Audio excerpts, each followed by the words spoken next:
जहां लोग अश्लील तो पता नहीं क्या क्या गा रहे हैं, वहीं पे अपने पवन भैया ऐसा गाना लाए हैं कि मतलब क्या ही बताया जाए। सुनो तो पहले। मेहरी मिलल बिया हमारा के गाई हो दादा। देखो भैया, हम तो कहते हैं गाना ऐसा लाओ कि चार लोग नहीं पूरा भोजपुरी इंडस्ट्री बोले कि मान गए गुरु।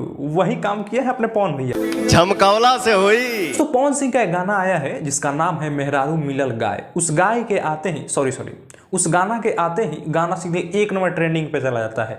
गाना इतना ज़्यादा बढ़िया रहता है कि लाइव आकर उसका प्रमोशन करने की भी जरूरत नहीं पड़ता है, गाना सीधे 1 नंबर पे चल जाता है। अपन खेसारियो भैया वो गाना गैले रहन ई वाला, मतलब क्या ही बताया जाए गाना के बारे में। हम जो बताना चाहते हैं दिल से वो राजन भैया बता चुके हैं, तो जाके देख लीजिएगा इसके बाद। खैर, आज के इस वीडियो में पवन सिंह के इस गाने का हम रिव्यू देने जा रहे हैं। तो अभी तक मेरे चैनल को आप सब्सक्राइब नहीं किए हैं तो क्यों देर कर रहे हैं भाई, कर दीजिए। दोस्तों, सबसे पहले बात कर लेते हैं गाने की स्टोरी पे। और गाना की स्टोरी कुछ इस प्रकार से है कि एक पति रहता है और उसको एक पत्नी मिलती है, गाय जैसी सीधी पत्नी। मतलब गाय जैसी, मतलब दूसरे किसी से उसको मतलब नहीं है, सिर्फ और सिर्फ अपने पति से मतलब है।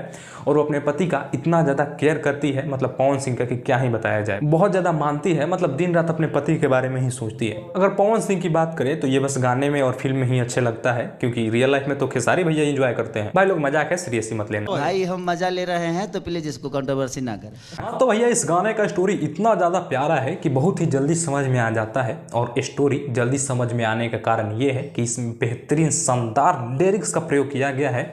और वो लिरिक्स आशुतोष तिवारी लिखे हैं।